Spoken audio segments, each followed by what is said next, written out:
Hello? Okay, yeah. Oh, ano? Ha? Magpapadala na naman ako? Eh, di ba, kapadala ko pa lang sa'yo last week? Ano ba yan? Ang dami-dami namang bayarin dyan. Stress sa trabaho, stress pa sa bayarin. Siya, sige na. Bukas na lang tayo mag-usap. Nasa church pa kami eh. Ano naman dito ko lang nga akong wifi sa church. Nakaharita na nga ito eh. Gusto ko na nga umuwi.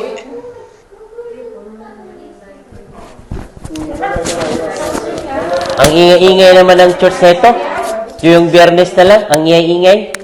Walang katahimikan.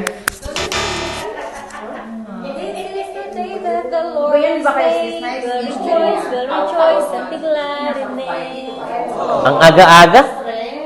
Ang ingay na naman. Tuwing Biyernes na lang.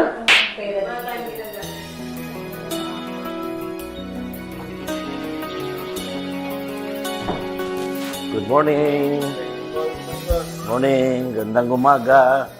Good morning. Kumusta na kayo? Morning. Hello. Good morning. Good morning. Parang ang hina ng boses niyo Parang may problema ba? Parang ang lungkot-lungkot ang mga pagmumukha niyo. Ano na? Parang may naalala ko tuloy. It's the same story again for my grandfather. No, hindi anak. Alam mo, langit sa lupa.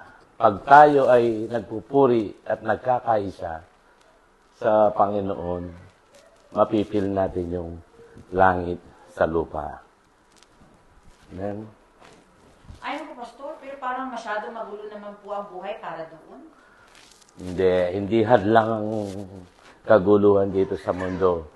Alam nyo, ang Diyos natin, siya yung Diyos ng kapayapaan. Kaya tayo'y naririto, nagsama-sama, at magpupuri sa Kanya.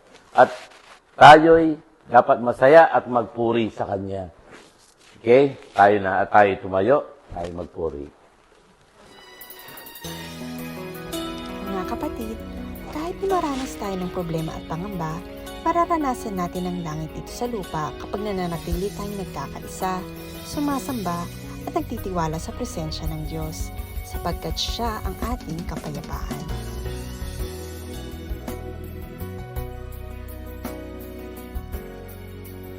Hallelujah, brothers and sisters. Are you ready to praise the Lord? Amen. The psalm says, "Be seated in heavenly places." When you're walking in God's favor and grace, it's living just like heaven on earth. The Father gave us a model prayer. Our Father, who art in heaven, hallowed be thy name. Thy kingdom come, thy will be done, on earth as it is in heaven. Hallelujah, brothers and sisters. Let us all rise up and praise our Lord Jesus. Amen. Hallelujah.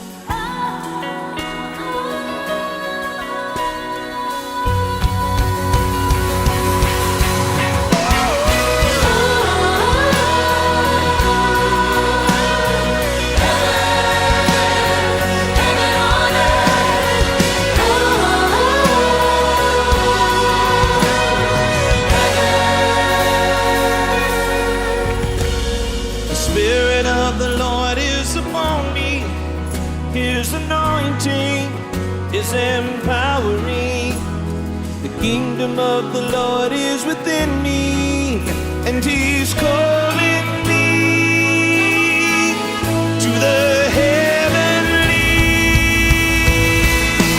Be seated in heavenly places. Oh, yeah. Just like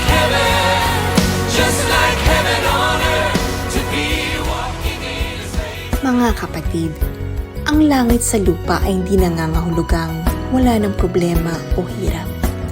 Ang tunay na langit ay nararanasan natin kahit sa gitna ng unos, kapag ang ating puso ay nagkakaisa sa pananampalataya at ang ating bibig ay patuloy na nagpupuri at sumasamba sa Diyos.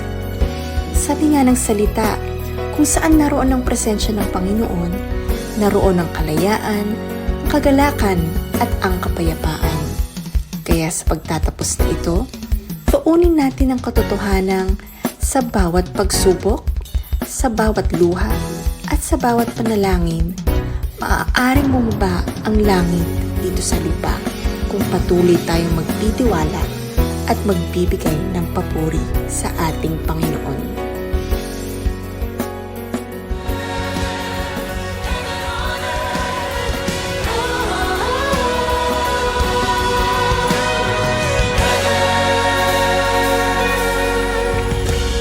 The Spirit of the Lord is upon me. His anointing is empowering. The kingdom of the Lord is within me, and He's calling